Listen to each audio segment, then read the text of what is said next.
The death toll from an earthquake in Afghanistan has now surpassed 1,400 people, with more than 3,000 others injured, according to the Taliban government. Rescuers are now in a race against time to reach the remote area devastated by the powerful 6.0 magnitude quake. For more on these efforts, we're joined now by Salam Al-Janabi with UNICEF Afghanistan, and he joins us from the country's capital of Kabul. Salam, thanks so much for joining us today. Thank you.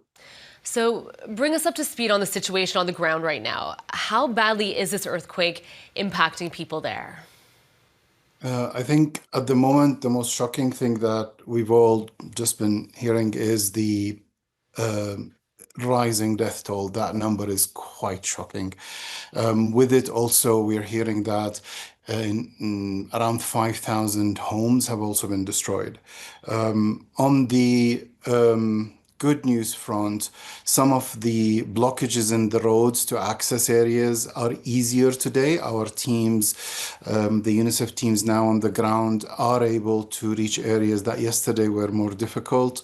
There are now 15 mobile health teams from UNICEF and other UN agencies who are also now able to access areas that probably yesterday were much more difficult.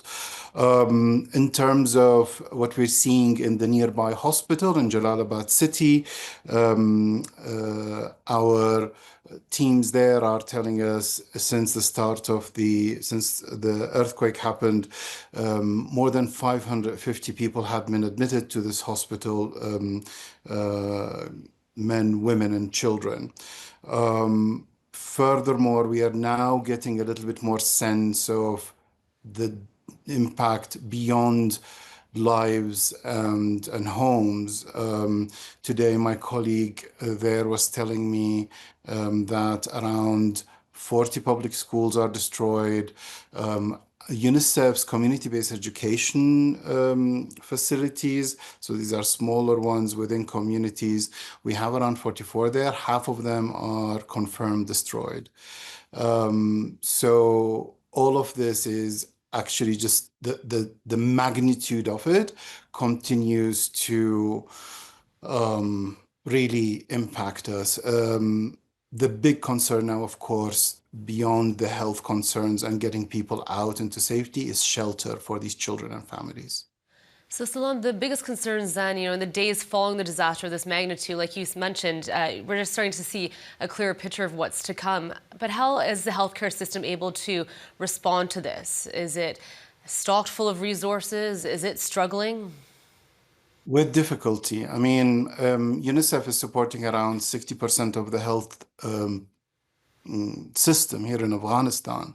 And the hospital that is in Jalalabad nearest and the other one in Kunar are supported by UNICEF and our donors, World Bank and Asian Development Bank.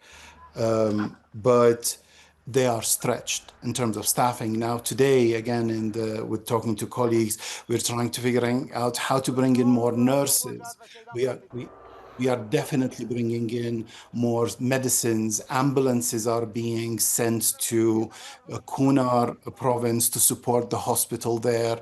So the rescue operations are stretched, the health operations are stretched, and slowly we will be seeing other infrastructure as well, including water, things around nutrition and food. So with this magnitude, this is going to be something that will be impacting the lives of people for months, not even weeks. Salam, the Taliban is asking for help from international organizations, but we know there's been a very sharp drop in foreign aid following the group's takeover of the country in 2021.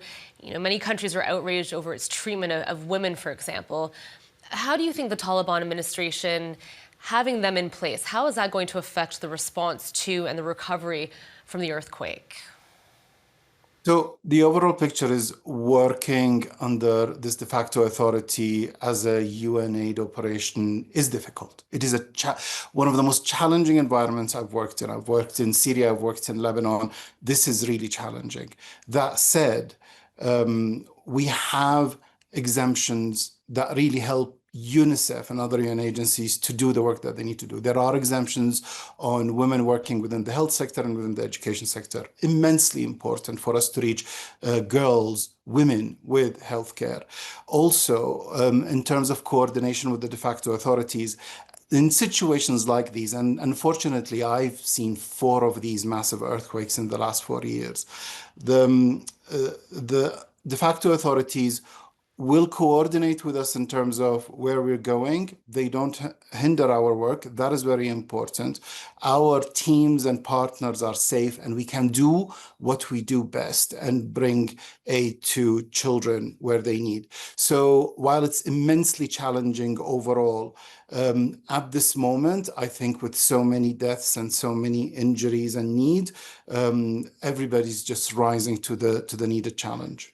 Salam, thank you so much for your time today, and thank you for the work that you do. We appreciate it. Thank you so much. That is Salam Al-Janabi with UNICEF Afghanistan.